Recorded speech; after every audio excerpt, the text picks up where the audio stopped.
Hello. Okay, so let's get started. Well, first, welcome to the Sacred Business Stories. We are very excited to start this weekly Substack Live, where we're gonna have like a conversation with entrepreneurs who build like a business that is aligned to their truth.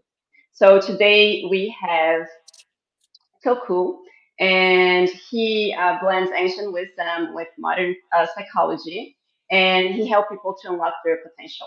So, yeah, we have more people. Hello, Matt. Matt. Hello. Matt, good to see you, man. Yeah, so people are like getting in slowly. I guess we could get started, and more people will just join. Hello, hello. Yeah, so if you're in the comments while we're just letting people join in, like it would be awesome to hear where you're coming from. And I would love to also hear, like, when you hear this term sacred business, which we talk about a lot, what is the first thing that comes to mind to you? So if you're willing to throw that in the chat, like what comes up for you? How do you experience that phrase, sacred business? Would love to hear in the chat. And then, as Carolina said, we will be chatting here shortly with Toku. He'll be sharing a little bit more about how he relates to his business and how he's been building a thriving coaching business while really staying true to his path. So, yeah, if anyone would like to share, we'd love to hear from you in the chat. Sacred business doesn't just mean owning like a crystal shop, right? Being a crystal girl, owning crystal shops, selling sage. That's not what you guys, I don't think that's what you mean by owning a sacred business, right? Including that too, but not only that. It could be that. It could be that, but it's not limited to that. Could be Right? that. Yeah. Yeah. Yeah. Cool. Yeah. Yeah, Carolina, let's go ahead and get started. Yeah, let's do it. Okay, so we're gonna go for our first question. Oh, sacred business means operating from a place of integrity. Kristen Yes. is Matt's wife, just for reference here. I know who Kristen Um, is. yes, and I Sacred agree with business. her. A sacred business, one where I'm connected to work in a meaningful way like never before, in Spain. And I can't actually see who said that. Is that That was Rebecca? Rebecca. That's Rebecca. Yeah, Awesome. yeah. And I wonder if this is a little like Facebook Live, where like we're talking, when the comments come in like a little bit afterwards, because there's a bit of a delay. So Yeah, it seems like it. This is all yeah, an exploration for everyone that's here with us. This is yeah. our first Okay. time going at it like this. So thank you for being patient with us as Josh well. has got a good one. Yes. I don't Sacred see. is the integration with the passion of my business and personal life. Yes. Yeah, it's excellent. Yeah. So for us, it is the your ability to bring all of you forward, all your experiences, all your challenges, all your victories, all your diplomas and certification, and all your trainings, and like a combination of all of who you are, is how you share in your business. So I don't know if you really want to go for the first question. Yeah, really, like I just want to, we shared a little bit about Tokyo in the bio for this live, but I'd really love to just open it up to you, Tokyo, and have you just very much just share a little bit about yourself and your business and Sure. Yeah. why you're here. I think my business in many ways is an answer to like one of the toughest questions I asked growing up, which is sort of like, what am I supposed to do with my life? What kind of work am I supposed to do? Like finding purpose. And I think I struggled or felt the pain of that in a big way. I struggled a lot in school, and so it felt like I was always told a lot. You have a lot of potential, but I didn't really know exactly what that meant for me. And so I found myself after college with a lot of questions about what was I supposed to do, and what kind of work was I supposed to do. In fact, I tried so many different jobs. I actually had 30 different jobs before I was 30 years old, because I would Wow. try a job, I would do it, then I'd quit, I'd try another job, and I just kept them like, I can't find it, I can't find it, I can't find it. And then, so I had my first career in the music business, and then left the music business when I was 27, ended up living in a Zen monastery, which we can talk about. It's a whole story. And then after that, I had this very clear purpose that I got through a meditation retreat, which is to serve those walking the path of awakening in a deep and fundamental way. And at first, I thought that was it was an answer to a question, right? What's my purpose in life? And then I realized that actually the best purposes are actually questions. So instead of saying this is my answer, I was like, well, how can I serve people walking the path of awakening in a deep and fundamental way? And so I started trying things out to answer that question. So I was a preschool teacher for a while, and I worked on some political campaigns. Then I was a personal trainer that did mindfulness, and eventually found myself to coaching. And what I love about the work that I do as a coach is that I kind of am like a sacred trickster. I like work with a lot of executives and business owners, and they're like, I want my business to be better, and I want my leadership to be better. And like secretly, I'm just tricking them into being more wise and compassionate. Um, and so for me, my business is a constant answer to this question: how do I serve people walking the path of awakening in a deep and fundamental way? I do it with coaches, I do it with founders, I do it with entrepreneurs. And as I move forward in my business, I just continue to try to answer that question again and again with different projects and different ways of working. So I'll Mhm. pause there. I think it's a pretty good overview of my big, long, winding story. So Yeah, I really love what you shared because sometimes like um well, we look for purpose, and I've seen like and I'm more connected to the idea of like having an open question, and we see people like looking for the answer, and now that's it, and it's over. Like I found my purpose, and it is a constant evolution, right? So the fact that you keep asking yourself, and I'm sure like since we started and where you are right now, like you're serving in a different way because you keep asking the question and because you keep evolving. So the Toku 8 years ago, 10 years ago, like, could help people in a way. And right now, just because of the question. And I feel that that's what allows, I don't know, you can answer like you to fall in love with, the business over and over and over and look for different ways to keep like evolving and changing. yeah, I mean, I think my business is a big manifestation of that purpose. But like the truth is, it's like I once had this intention of like, I'd like to be the kind of person that could sit down next to a person on a bus, and when I get up, they're like a little more awake, a little more alive. Like, how do I bring this to every part of my life?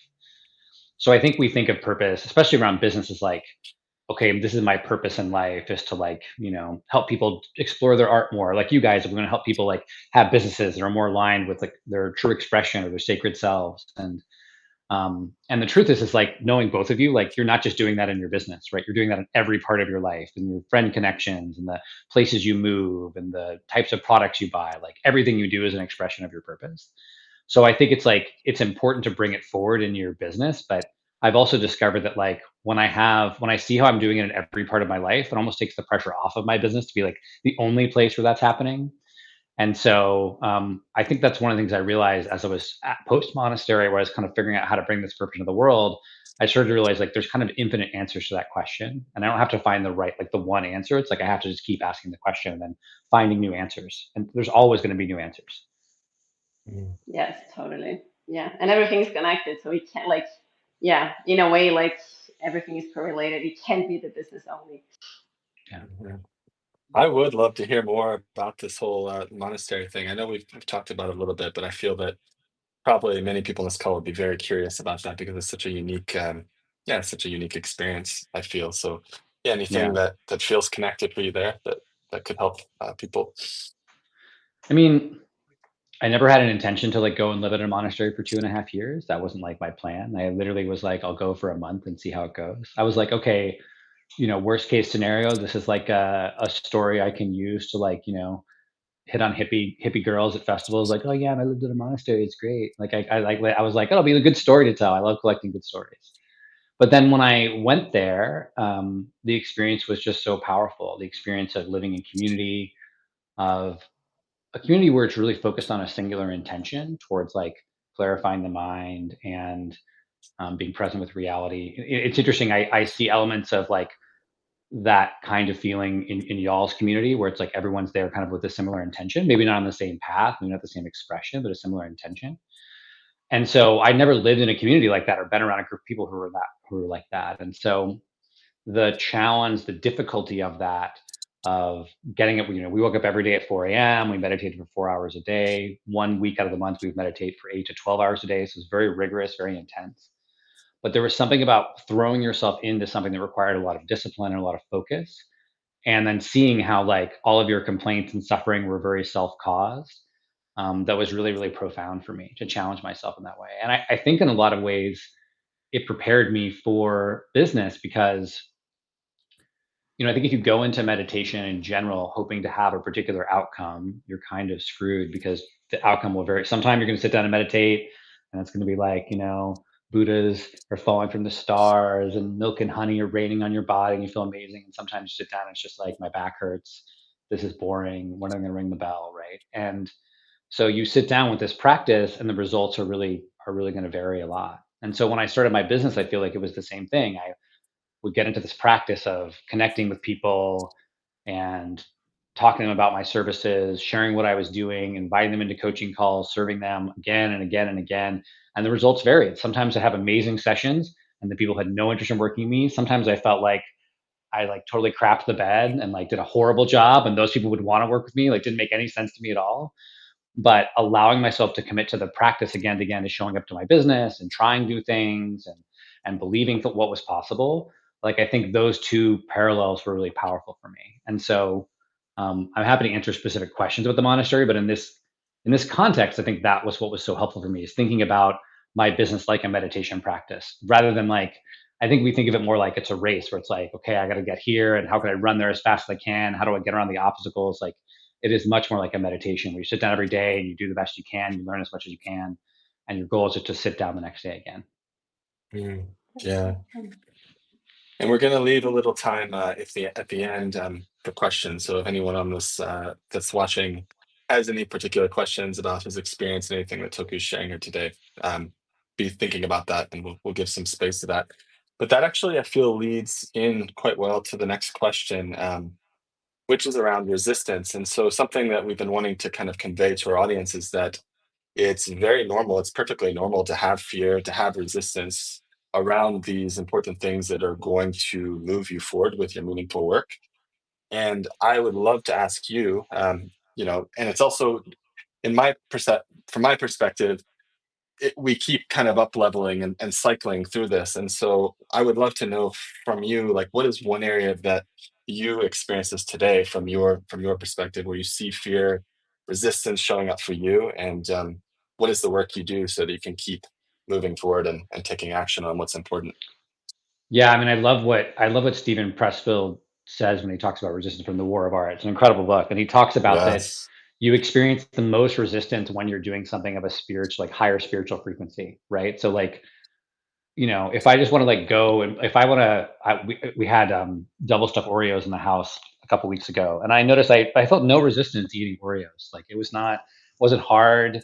They weren't hard to pick up. They weren't, it was very easy to keep eating them. Like because that was not like a high frequency activity. The Oreos are delicious. Not hating on Oreos. But so anything that you do that's like pushing you to up level is going to have more resistance. So almost you can use the resistance as an indicator of which direction to go in. So I think for me right now, I've been in a phase for the last, I don't know, year and a half, maybe 2 years, where my business is calling me to create more art. And I think that like that has been really challenging for me because I've tended to be very achievement oriented, and I'm very good at Mm. like getting people on the phone and like selling coaching, right? Like you put me on the phone with a potential client, I'll sell the crap out of them. And so selling in a way or enrolling is like, it's very linear, right? Like I built a whole program around this for coaches called Coaching Beyond Yes or No, where it's like, okay, I understand how that process works. I know how to be with people. We're aiming towards a goal. I'm working with them. But there's this thing about art where it's like, it's not as direct. It's like my expression and how I want to be in the world feels really kind of squishy. It feels a little woo woo. And so it's like, and like it's done when I say it's done. Like the client's not saying yes or no to me. It's like, the beautiful thing about enrolling a client is like they either say yes or no and then it's over. Right. With art, it's like, when is it over? And I'm like, it's never, I guess when you ship it, but even then it doesn't feel over. And so that's the place I experience the most resistance is like, I feel called. I've been back to working on my main art project right now, which is this tarot card deck for coaches, which I've been posting about in Substack. I've been back to working on it every day. I've got the major arcana done. I've got two suits done. I've got the suit of cups and the suit of swords done, or suit of wands done. And I sit down every day, and there's a part of me that's like, well, you really should be answering emails. You should be reaching out to clients. Like it doesn't make practical sense. I do not think I'm going to become a tarot card millionaire. Like it's like it doesn't make sense to me to do it, and yet every day that I don't start with it, my day feels like it has less energy. I feel less alive. I feel less like I'm being spoken to by God. And when I get the cards done, sometimes I get these cards, I'm like, who created this card? Was it me? Like, I'm not an artist. I'm not a graphic designer. Here's this beautiful card. I have people like, that's such a cool card. And I'm like, I don't know how it happened. It just sort of happened. Right. And so it's this, that's the place where I experienced the most resistance of like this conversation with my inner critic.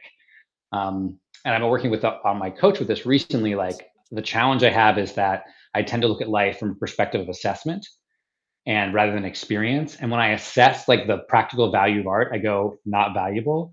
But when I look at my experience of life, a day that starts with art is an amazing day. So those parts of me are still like battling it out of my head. Yeah, that's so cool. Like in any case, that's a question that I have for myself too. Like, could that be enough? Could that feeling be enough? And just let your day unfold as it is. And I love what you share about art because it's such a high frequency.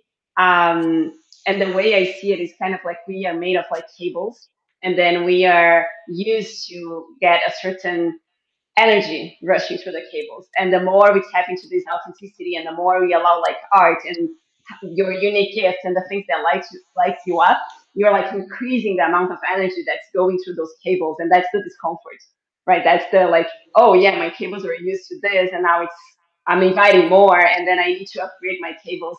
And the way we upgrade the cables, it's kind of like what you're doing, like just do it, just feel it and keep moving. So I love your tarot deck, by the way. I'm waiting to buy one. So just Yeah, once it's ready, please like let us know. you've been teasing us for months. Do you not to put the pressure on you and call you up, but do you have any sense of when you'll be offering it? It's a good question. I mean, I'm back to working on it every day. I think I finish a card or two a day. I have at least 44 cards left to do, so it'll definitely be more like we're looking at like 2 months to have the first round of the deck completed. And then what I really want to do is I want to do a Kickstarter campaign to launch the deck.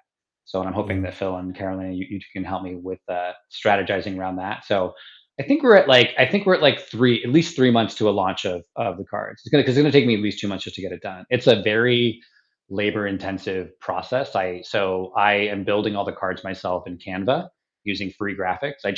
People are like, why don't That's you use paid crazy. graphics or why don't you use AI, right? But I'm like, I really try to use like I every now and again I'll use a paid graphic because I just can't find anything else better. But like I try to use all free graphics, and so it's a really cool challenge and like, but it takes a while, right? Like yesterday was building the King of Swords, and I have this little Zen meditator, and he's got a sword above him that's like in this glowing ball with like fire behind it, and that glowing ball and fire is like 20 different elements of Canva that are like pieced together to make the right kind of glow and fire, right? It's like this light thing, and then two of these things, and three of these things next to it. And then the background is like 4 or 5 different graphical images. And so they are like these really kind of deep, complex images, even though they look almost drawn, right? That I basically collaged together using digital collage. So yeah, so I think we're about 3 months out from a launch date at least. Getting It's there. yeah, it's really quite amazing. Like if you hadn't told me that you're creating them in Canva like that, I would have never suspected or believed that. It's like super unique and creative the way you're doing it. So yeah, I'm really excited to I'll also want to get my hands on a copy of that. So it's awesome. Yeah. Um, so the next question I have for you is around actually around connection, which is another thing we talk a lot about in our community. But one of the things that I feel that is one of the biggest challenges creators face is this idea of like how do you create meaningful, authentic connections while sharing your message? And so I would love to hear from you what your approach to connection is and what advice specifically you might give to someone who might be watching and maybe they're struggling to share what they have to offer more consistently. Mm-hmm. I mean, I feel like I'm a little bit lucky in that like I find people really fascinating. So like I kind of don't have a hard time ever connecting with people because I'm like, tell me more about you. And I ask lots and lots of questions. I'm very extroverted, so I think I also have that advantage. You know, it's interesting. My approach to friendship is that I'm very determined when I want to be. Basically, what happens is like I'll meet somebody, be like, okay, I just kind of decide. I unilaterally decide we're going to be friends, and then I kind of won't let anything stop me. Right? Like if it was a romantic partner, it'd probably be like a little inappropriate and creepy. Like I'm very like no, but I I just decided I'm going to create it. And it's interesting. I didn't realize this was a difference I had. I was in dinner in Mexico City, which is where I'm based out of right now. And we were at this thing called Well Fed, which is great. It's this little dinner club that exists in Mexico City, kind of like Time Left, which is sort of a more international one. And people were going talking about other people they'd met at other dinners. And this one woman was like, "Oh, well, I just feel like you just need to run into people, and that's how you like create connection with them." And I was like, "Well, she was talking about how much she loved the people from her last dinner." And she said, like, I asked her, like, "Well, have you met up with any of them?" She goes, "No, I feel like I just need to see them around." And I was like, "Well, when I meet people at a dinner, if I like them, I get their phone number and I ask them out to coffee that week, right? I'm just like, let's make this happen." And what happened by me just having this very simple strategy, I meet somebody, like, I get their number, I invite them out to coffee right away, is that within 3 weeks of being in Mexico City, I had a game night of like 8, 9, 10 people that would show up at my house. We'd all play games every like 2 or 3 weeks.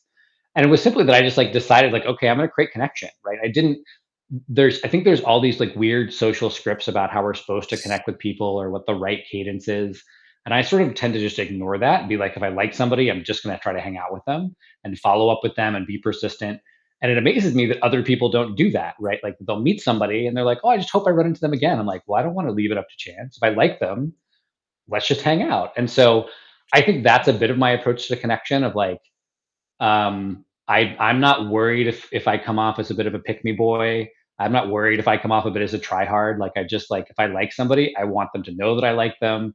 And the worst thing that happens is they're just like not into hanging out with me, which is they'll just decline hanging out with me 2 or 3 times. And then I'm like, okay, I move on with my life. So I think that's my approach to connection. Just like you like people, be brave enough to connect with them, set things up with them regularly. And like, if you do that, you're going to build a relationship with them. Mhm. And everything is connected, so I would assume you're going to give a very similar answer. But as it relates to your work, how do you see that translating into your coaching practice, and maybe even how you? I'm sure this is something comes up when you're coaching people through your own community. Um, Yeah. any advice you have on that side of things? I mean, I think it is very similar. The biggest, I work with a lot of coaches. I teach a very simple methodology for growing a coaching business, which is that you go out and meet people in the world, you connect with them naturally, you then invite them into a conversation where you maybe can deepen your relationship, and then eventually you invite them into like a free coaching session, do a free coaching session. I call them possibility calls, where you create the possibility of coaching. And then if that session goes well, then you invite them into what I call a commitment call, where you talk about what it would look like for them to commit to coaching. And the biggest thing I see coaches struggle with, but I see all people kind of struggle with this, is like, well, I don't want to like invite them into coaching because then like that feels really pushy or kind of weird. Or like, I don't want to just connect with people with the only reason why I want to talk to them is because I want to sign them as clients. And I'm like, well, just don't do that. Like, don't be weird, right? Actually connect with people when you're connecting with them, but be open and looking for the opportunity to serve them, right? And I really feel like when we connect with people, when we're looking for the opportunity to serve them, those opportunities are always there. And so in the Coaching Beyond Yes or No course, as well as the book that I'm working on, I talk about this idea of like the hunter and the monk. We have these two parts of ourselves inside of us when we're connecting with people in a business. So the monk is just like totally with people and connecting and in the moment and not attached to anything. And that's the part of me that shows up on every call I have with a potential client, right? We're just connecting and I'm curious and asking questions. But then I have this other part that's like the hunter, and that's sort of like the ruthless sales guy. Is like, okay, how do I like, where's my opportunity? Like invite them into coaching, and he's in the background, kind of like looking for the where's the door, and oh, that's a problem. Maybe I could ask them some questions about that, and that could be a thing I could offer them a session on. And like, I think we judge this sort of huntery, sort of like strategic part of ourselves as being bad, and I don't think that part of me is bad. He just really needs to be filtered through the wisdom of the monk, right? So that I'm not being a jerk. But like, if I act like it's bad for me to ever want to sign a client or be strategic about how I might ask someone a question in the hopes that they might be open to working with me, then I come off as sort of like super passive, and it's like almost like I don't care. And the truth is I do care, right? Like this is my purpose in the world, to serve those people walking the path of awakening. Like I need to be strategic about that purpose. I need to lean forward. I need to make an effort. Because if I don't, then all the other people out there who their purpose is like to sell more tennis shoes, they have no problem being strategic and trying to get people to buy stuff, right? So if I can allow myself to lean forward and allow that sort of strategic, that sort of clever part of myself to be filtered through my wisdom, filtered through my for the sacred part of myself, then I can both be really present with people and see where there's an opportunity to invite someone to coaching, see somebody where there's an opportunity to invite someone into service. And so that's how I do it. Like the monk is always in front, the monk's in charge of what's happening. But like, that part that's back there is like, how can I get this guy to buy this used car? He's there too. And he's a great part of myself. He just can't be the main person in charge. I love that. And both are sacred, right? Like it's the thing about like, yeah, I love what you said. And I think that we have like this idea, this judgment that like trying to sell something is wrong, and if you just shift the idea of like, hey, I have something that can help you, and the exchange between your like my service and my help is money, and it's just like the exchange tool. It's nothing more than that. Like just releasing this heaviness around selling and heaviness around like connecting and forcing people to buy something. It's not about that. It's totally about connection. So thanks. Yeah, Yeah. it's beautiful. There's this example I use in the book where I can't remember the guy, his name is Zach or Ryan, but he's this guy who's a waiter at a sushi restaurant in Salt Lake. And every time I go in there, I always end up buying way more sushi and buying more expensive sushi than I would buy to begin with. He's 100% getting me to spend more money, but the way that he does it is he's so excited about sushi and so excited about talking about what he's doing. And he's like, oh, you got to try this, and this thing's amazing. You really should try this roll after that roll. Like I spend more money, but I'm happy about it, right? Because it is actually helping me have a better experience at this restaurant. And like we don't think of that as sales or selling. The only thing we think about as sales or selling is like when people are being very heavy-handed and pressuring us, we're like, oh, that's selling. But the truth is like the majority of selling that's happening to you that you find beneficial, you just don't think about it as selling. And so if we started to include those things, like every time you have a podcast that you love, you're trying to get all your friends to listen to the podcast, you become like the world's best salesperson, right? And if you could just be that way about your business, like your business is just an amazing podcast that everyone has to listen to. And this episode was so good because you find out who the killer was. And oh my God, I don't want to tell you the end because I'm going to spoil it. Like if you could bring that energy to it, then you're fine. It's just we try to avoid the like, I don't want to be pushy, pushy, pushy. And then we end up being like nothing at all, right? How can you be that excited about selling your business? Yeah. Yeah, I love that. Like that energy, that passion is infectious, and people feel it. And I think sometimes that's all they really need to feel confident to move forward. Yeah, and there's another thing that it's related to what you're sharing, but it's something I've been experiencing more for myself lately that's related to this service and kind of what you were talking about with the monk and the I don't know what you call him, the sales guy, but The hunter, I call him the hunter, but yeah, we call the sales the guy. hunter, Yeah. yeah, yeah. And so you're right; those parts are all in us. I noticed this thing that I used to do in a sales conversation where I would feel that there was something that should be said from like a place of like pure love or like service that wasn't going to like make them like me, like it was going to be uncomfortable to share. And also like this recognition that I'm like actually not there for you to like me. I'm not there for you to feel good. Really, I'm really there to like be in service to you. And when you align, and for me this is something I've been practicing a lot with, because if I can align my energy there, and I kind of relate this to what you're talking about with putting the monk first, where yes, there's the part of me that does want to make the sale. Like I have to be very honest about that. Like I want money just like everyone else. But if I put that part forward and I can communicate from that place of service, even if it isn't the thing that people necessarily want to hear, I've also found and that's a form of resistance for me and fear, but I found that oftentimes can create a really strong connection. And it was when I started practicing with that, it was so scary. But then I was like, I did that a few times and people would come back and they'd be like, wow, like, thank you so much. Like you said the thing that like no one else has been like willing to say. And like, Mm. so anyway, that was just something I thought I'd share that came up for me as I was thinking about these like different roles and identities that you're playing with as you're on a call. Well, and I think the other thing that's interesting is like what most people do when they don't run a business is they'll work for another company, and then what's happening is like somebody in that company is selling something and they have different values. Like they're not tracking their hunter monk balance, and they're all hunter, and like you might get shielded from that experience by having a job. So like what happens when you run your own business is like you actually have to deal with those difficult parts of yourself, and the parts of yourself that want to make money, and the parts of yourself that has an agenda.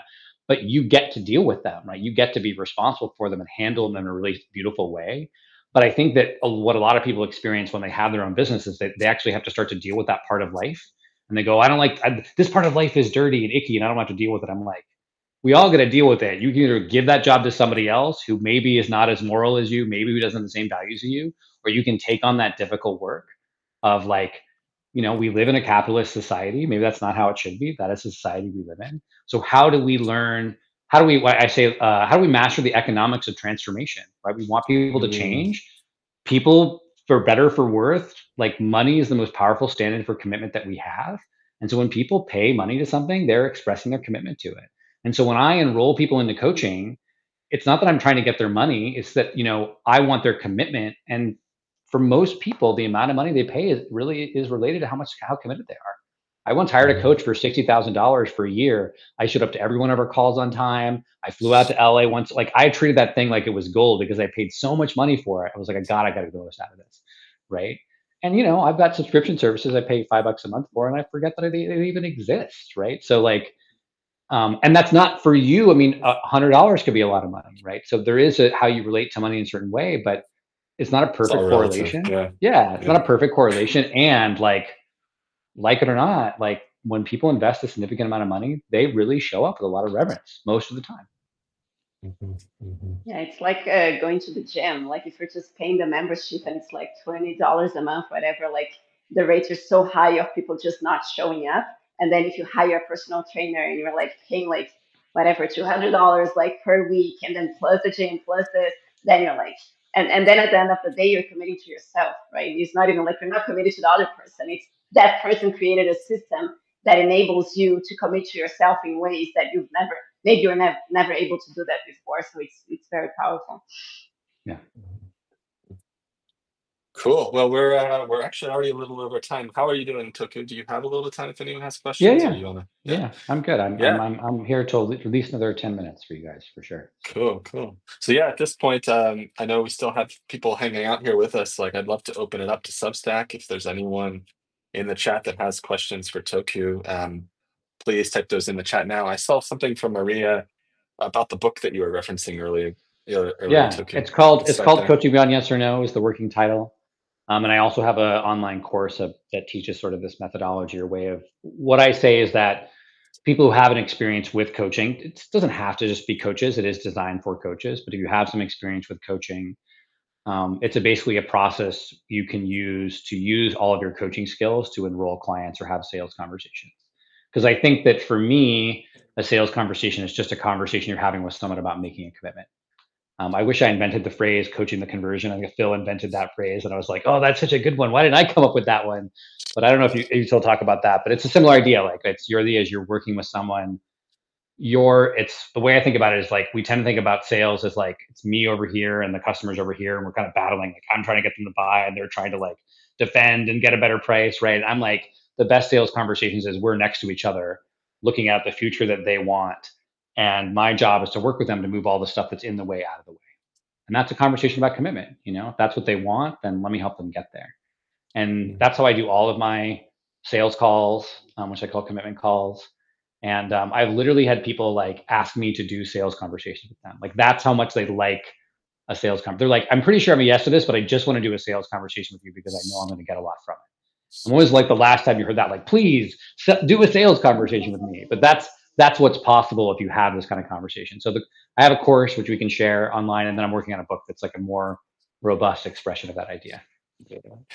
It's funny that you said that because there's a mentor and coach that I've worked with on a few different engagements, and I've shared this conversation with Carolina that it's very similar to what you described. Like it's such an enjoyable conversation, and it's kind of like this weird tension because I know, like, if I get on a call, I'm going to spend a lot of money, and I'm just grateful to do it. And I know it's like going to be such a fascinating. The sales conversation alone is going to be such a fascinating exploration, and then the work itself is powerful. So yeah, I totally relate with what you're sharing there. But Yeah. anyone else? I know there's still some folks joining. For those of you that are joining late, we're here with Toku McCree, who is a coach, transformational coach who blends ancient wisdom with modern psychology.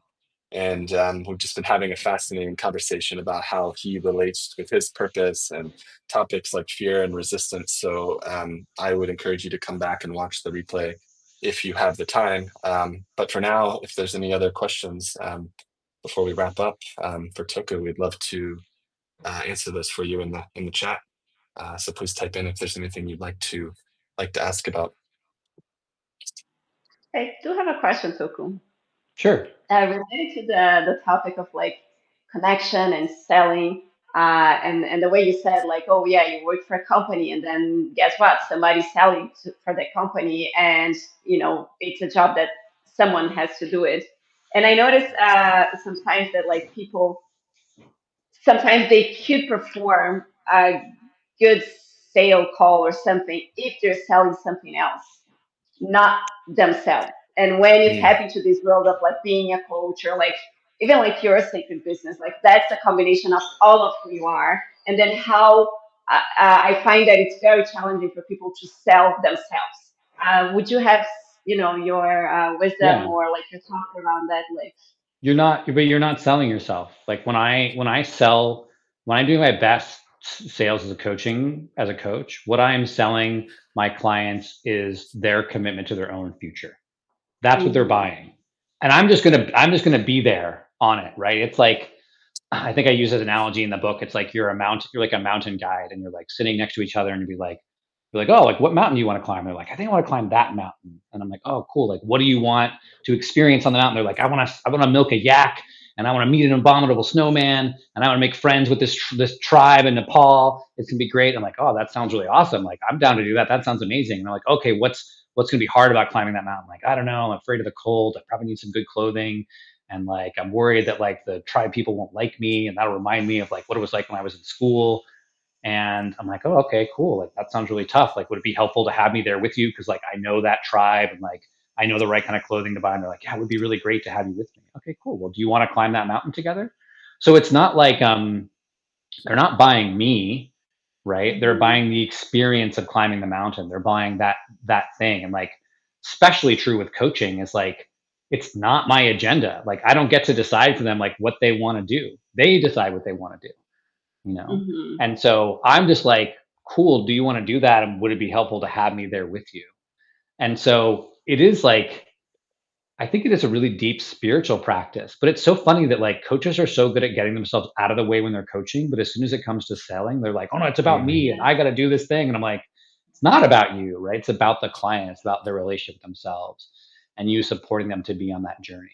So honestly, like I have set up like things with clients for like the stuff they want to do and I'm like, I have no idea how to help them. Like if someone was like, "Hey, can you help this guy do this?" I'm like, "Nope, I'm screwed. That's not possible." Right? But I don't actually have to believe that I can help them. I just have to believe that my client can do it. Right? And so Mhm. I just keep putting my attention on them. What do they want? What do I think is possible for them?